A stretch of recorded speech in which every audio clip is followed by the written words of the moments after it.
Iba, makapuno, coconut milk, 2 condensed, isang glutinous rice, cheese, butter, vanilla, aking pang-mix, ang aking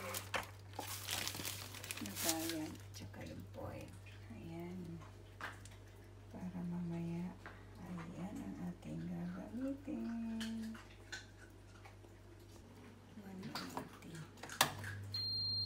180 degrees. Ayan. So, set na po tayo ng 180 degrees Celsius for 30 minutes. Pwede natin yung oven.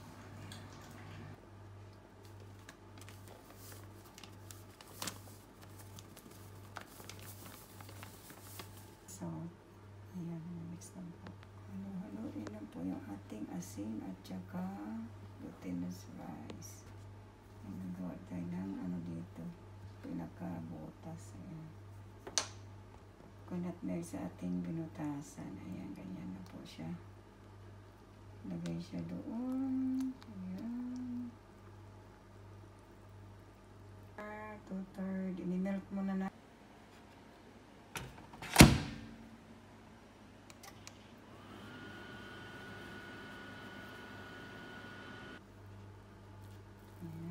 Mix na siya.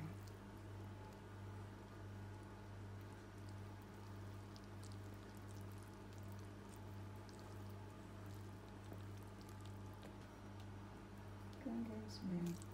Ibabawas na po lahat.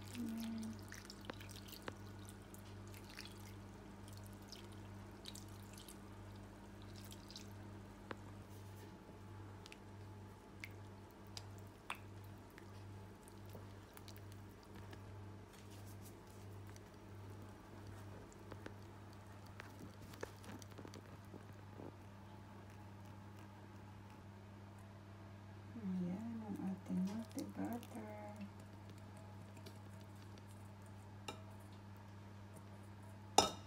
Halo-haloin na po ulit.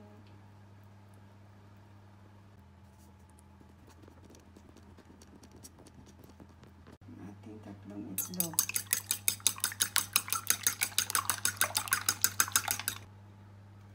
Itlog.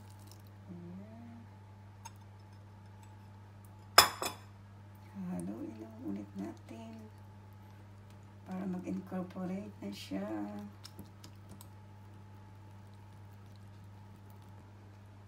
Tapos na po natin.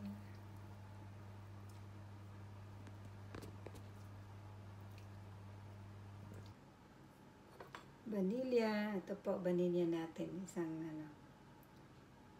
Ayan, para mabango. Para mabango.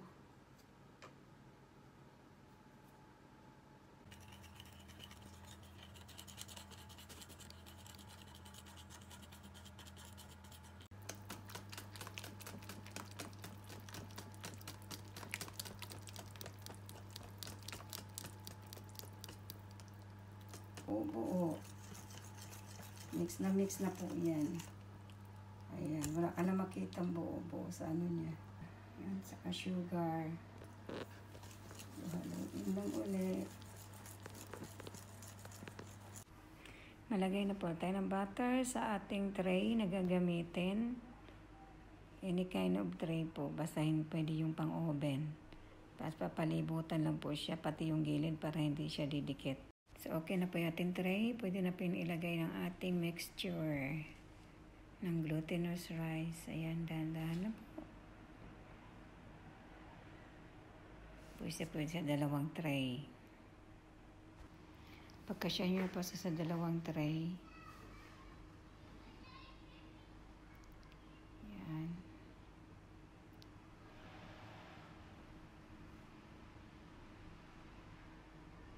Then, ilagay na po natin yung toppings, yung makapuno sa ibabaw. I-design po siya sa ibabaw. Ipatong lang siya sa ibabaw. Ayan na po. May toppings na. Lagay na po natin siya sa oven. Magagawa tayo ng ating pan-topping sa ating royal bibingka. Ano yun, ng itlog, at saka yung makapuno, at saka 2/3 po, 2/3 cup o 2/3 saka ng gatas na malapot. Yung ating condense. Yan. Tapos halo-haloin lang po siya. Halo-haloin lang.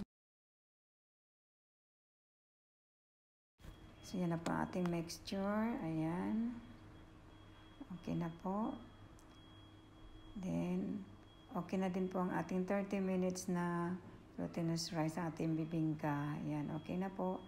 Tapos, ilagay na po ito ating mixture sa ibabaw ng bibingka natin. Yung ating mixture ng natira nating makapuno. At saka itlog. 3 itlog. Igyok lang po. At saka gatas na malapot. Dan. Lagay lang po sa ibabaw. I-toppings lang po natin.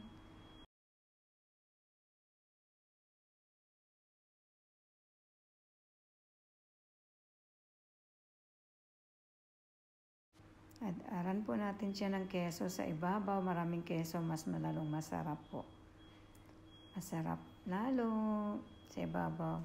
May toppings na ng makapuno, yung mixture natin, gatas na malapot, at saka itlog na pula lang, pula ng itlog.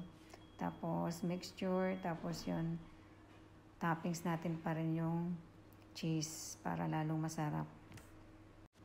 So yan na po ang ating tsura ng ating bibingka, royal bibingka. May toppings na. Salang natin sa oven for 10 to 20 minutes. Ayan na po ang ating bibingka, royal bibingka. Ayan, pag makita nyo na pong pula na ganyan, yan na po, masarap. The best. Masarap po na masarap yan. Yay! Thank you for watching.